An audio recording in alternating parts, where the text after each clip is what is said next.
Bago po tayo magsimula, ay nais ko munang sabihin na hindi po ako ministro o pastor. Kasi po, sa episode nating ito, ay mayroon tayong mga babasahin sa Biblia na may kinalaman sa mga masamang espiritu.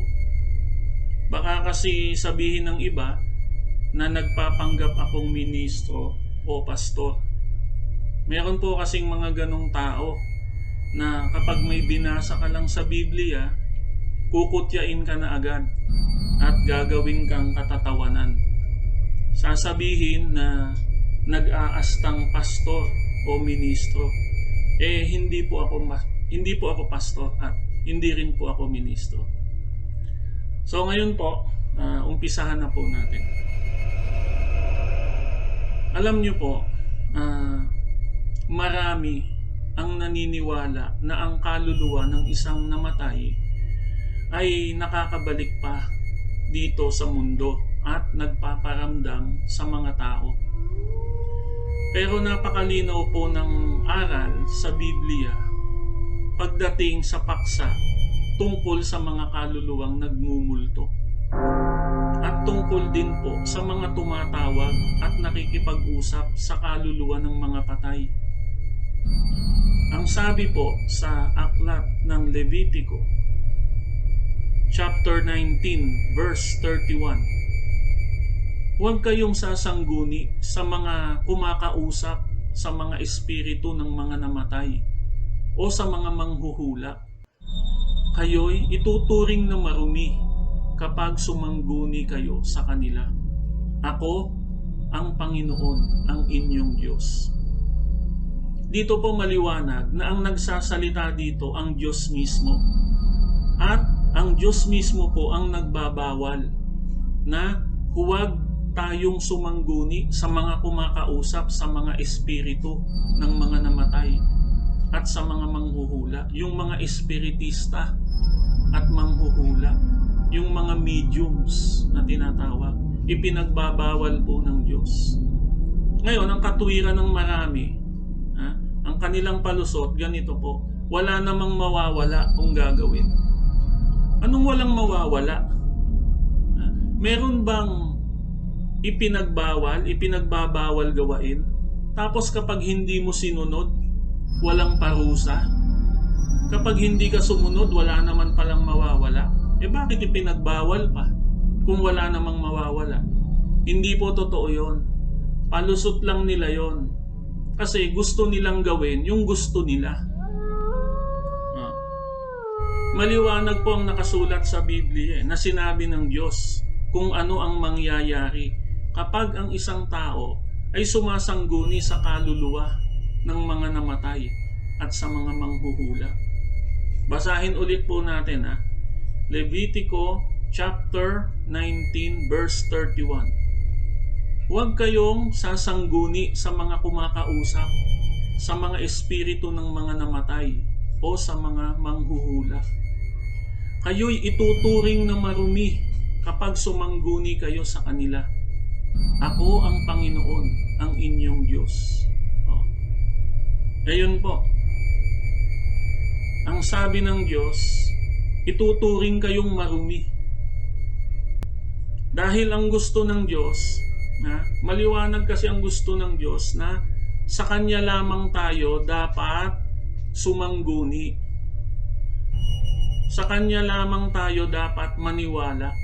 Kapag may problema tayo, sa Kanya lang tayo dapat lumapit. Hindi sa mga manghuhula, hindi sa mga espiritista. Huwag tayong maniwala sa mga sinasabi ng kaluluwa, ng mga sinasabi ng mga espiritista na nakikipag-usap sa mga kaluluwa. Kasama na dyan yung mga sinasabi ng mga manghuhula at ng mga albularyo. Ang gusto ng Diyos, sa Kanya lamang tayo magtiwala at sa Kanya lamang tayo lumapit. Ito po, ayon pa sa aklat ng Levitico, chapter 20, verse 6 hanggang verse 8. Ang sino mang sumasangguni sa mga kumakausap sa mga espiritu ng mga namatay o sa mga manghuhula ay kasusuklaman ko at ititiwalag sa sambayanan. Ilaan ninyo sa akin ang inyong sarili at magpakabanal kayo sapagkat akong Panginoon ang inyong Diyos. Ingatan ninyo at sundin ang aking mga tuntunin. Ako ang Panginoon, inilalaan ko kayo para sa akin. Pwede po ba maliwanag? Ang gusto ng Diyos, sa Kanya lamang tayo magtiwala. Kapag may problema tayo, sa Kanya tayo sasangguni. At hindi sa kung ano-anong kalokohan at sa kung ano-anong kabulastugan na ipinauso ng kung sino-sino. Alam niyo po ang isang Kristiyano. Ang isang Kristiyano ay dapat sa Diyos lang nagtitiwala. Sa Diyos lang sumasangguni. Sa Kanya lamang humahanap ng kasagutan sa mga katanungan sa buhay. At hindi sa mga manghuhula, hindi sa mga albularyo, at hindi sa mga espiritista. Ganun po dapat. Sinasabi mong Kristiyano ka, di dapat sa Diyos ka naniniwala. Ito po ang sabi ni Propeta Isaias sa kanyang aklat, chapter 8, verse 19 to 20. Kapag may nagsabi sa inyo, sumangguni kayo sa mga espiritu ng namatay at sa mga manghuhula, huwag kayong makikinig sa mga sumasangguni sa espiritu. Ipapahamak lamang kayo ng mga iyon. Hindi ba marapat na sanggunian ng bayan ang Diyos? Dahil baga sa mga buhay ay sasangguni sila sa mga patay. Tingnan niyo po. Ipapahamak lamang kayo kapag sumangguni kayo sa mga espiritu, sumangguni kayo sa manghuhula, sumangguni kayo sa espiritista. Kapahamakan ang naghihintay. Marami po kasing ganyan Sinasabing Kristiyano sila, sinasabi na naniniwala sila sa Diyos, pero nakasulat naman doon sa Biblia, Biblia ng Kristiyano, ng kahit anong denominasyon ng Kristiyano, nakasulat doon na bawal sumangguni sa mga ganyan. Pero sila, sumasangguni pa rin sa mga espiritista, sa mga manghuhula, sa mga espiritu. Maliwanag po ang sinabi ni Propeta Isaias, huwag tayong makikinig sa kanila. Sa mga sumasangguni na yan, sa mga kaluluwa, mga nakikipag-usap sa espiritu at sa kaluluwa, sapagkat ipapahamak lamang tayo. Ang mga masamang espiritu po kasi, pag-alagala lamang yan dito sa mundo. At naghihintay lamang po ng pagkakataon na sila ay tawagin at kausapin. Alibot-libot lamang po sila dito. Naghihintay lamang kung sino ang tatawag at kung sino ang makikipag-usap sa kanila. Ganyan po ang masamang espiritu. Sila po, yung mga masasamang espiritu na yan, nagpapanggap na kaluluwa ng isang taong namayapa na. Ano po ang kapahamakan na pwedeng mangyari? Eto po, makikita po ninyo sa internet, lalo na dito sa YouTube, ang maraming documentary videos. Dito sa Pilipinas at maging sa ibang bansa, mapapanood po ninyo yung mga actual videos na kuha ng mga actual possession ng masamang espiritu. Yung mga demonic possession. Yung mga sinasaniba ng masasamang espiritu. Mapapanood nyo po yan. Napakarami po niyan sa YouTube. Maging dito sa Pilipinas at maging sa ibang bansa. At makikita nyo po na ang isang dahilan nito, ang isang dahilan ng mga possession na yan, ay yung pagtawag nila, pagtawag sa mga kaluluwa sa pamamagitan ng Spirit of the Glass o kaya ay sa paggamit ng Ouija board. Yun po. O kaya sa pagsangguni nila sa mga espiritista. Yung pagsangguni nila sa mga mediums na nagsasagawa ng mga seances na tinatawag. Akala po kasi nila totoong kaluluwa ng mahal nila sa buhay, yung nakakausap nila. Pero ang totoo, masamang espiritu yon na nagpapanggap lamang na kaluluwa ng isang tao. Ganyan po kasi ang gawain ng masamang espiritu. Niloloko ang isang tao, nagpapanggap upang patuloy na maniwala sa kanya. Niloloko ang tao para patuloy na maniwala sa masamang espiritu. Basahin natin po itong nakasulat sa 2 Korinto chapter 11 verse 14. At hindi katakataka, sapagkat si Satanas man ay nagkukunwaring anghel ng kaliwanagan. Ayan po, maliwanag. Si Satanas, nakasulat si Satanas mismo kaya niyang magpanggap na isang anghel. Bakit po? Dati siyang anghel Dati pong anghel si Satanas na lumaban sa Diyos. Kaya, itiniwalag siya sa langit. Kaya tinanggal siya sa langit. Inihulog siya kasama nung kanyang mga minions. Kasama nung kanyang legion. Yung mga sumama sa kanya. Noong nakipaglaban siya sa Diyos. Nung lumaban siya sa Diyos. Hinulog sila. Kaya ulitin ko po. Alam nyo, yung mga kaluluwa na akala nyo ay kaluluwa ng mga mahal nyo sa buhay na pumanaw na, yun po ay hindi totoong mga kaluluwa. Sapagkat ang kaluluwa po ng isang pumanaw na ay kinuha na ng Diyos at hindi na kailanman makakabalik pa dito sa mundo. Ito po ang ebidensya. Tingnan natin itong ebidensya sa aklat ni Job. Chapter 7, verse 9 and 10. Ito po ang nakasulat. Kung paanong ang ulap ay napapawi at nawawala, gayon siyang bumababa sa libingan ay hindi na aahon pa. Siya ay hindi na makakabalik pa sa kanyang bahay, ni malalaman pa man niya ang kanyang dako. Ayan po, maliwanag. Ang isang namatay na, ang isang bumaba na sa libingan, ay hindi na makakaahon pa. Hindi ka na makakabalik pa. Kinuha ka na ng Diyos Hindi ka na makakabalik pa sa iyong bahay. Hindi ka na makakabalik pa sa mahal mo sa buhay. Hindi mo na alam ang iyong dako. Nandun ka na. Kinuha ka na ng Diyos.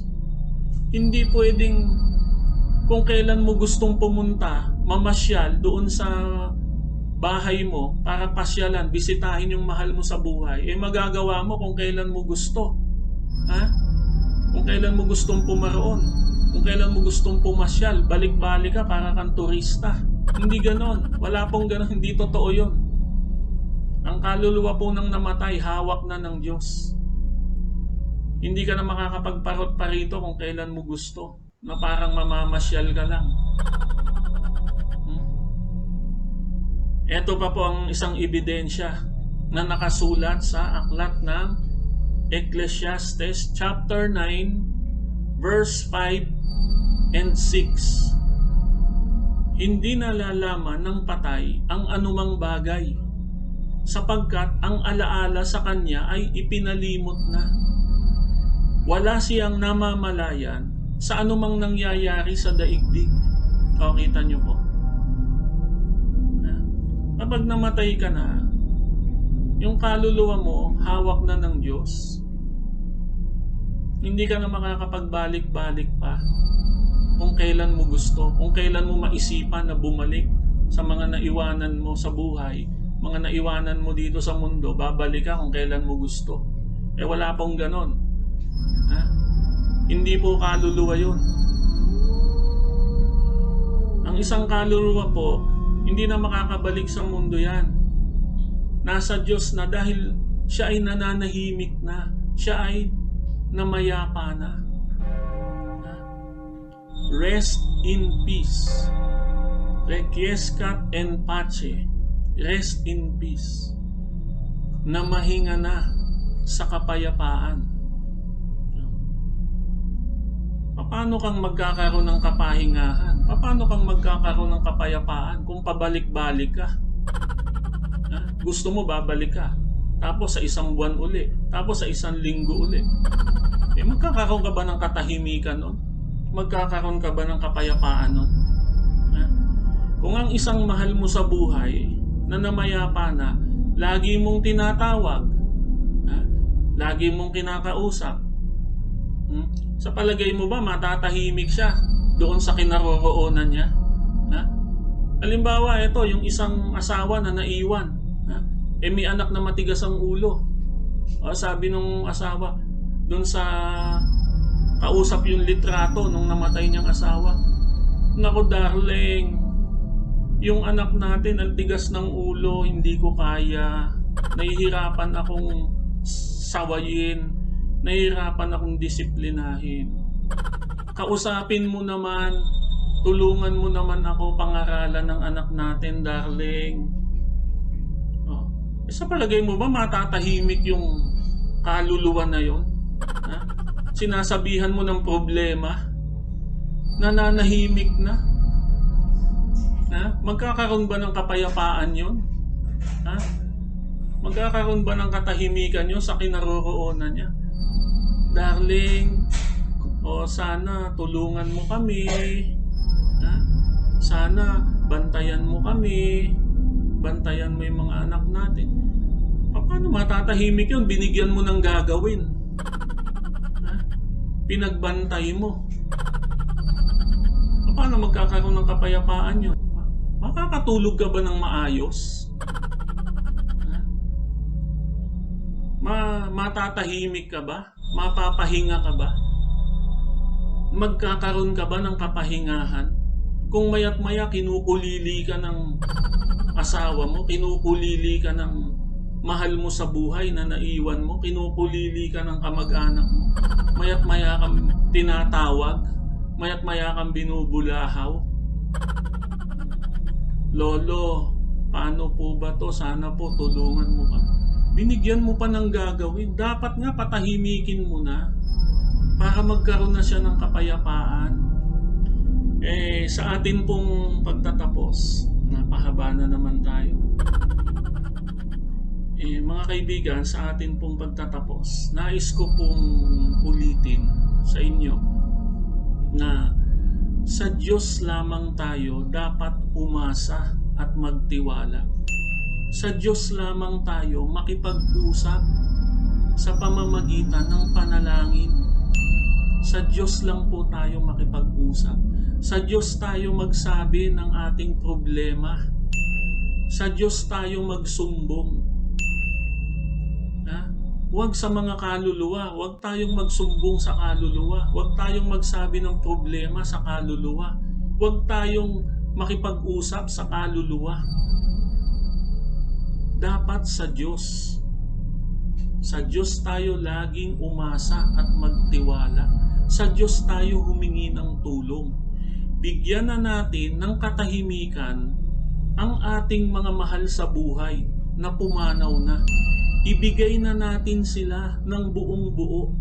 Ibigay na natin sila, ipagkatiwala na natin sila sa ating Panginoong Diyos. Huwag na natin silang tawagin. Huwag na natin silang gambalain. Huwag na natin silang kausapin.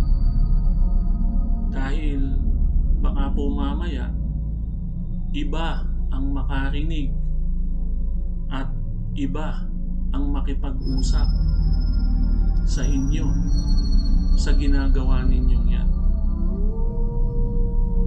Pero hanggang dito na lamang po. Maraming salamat po at mag-ingat po tayong lagi. Salamat po at hanggang sa muli.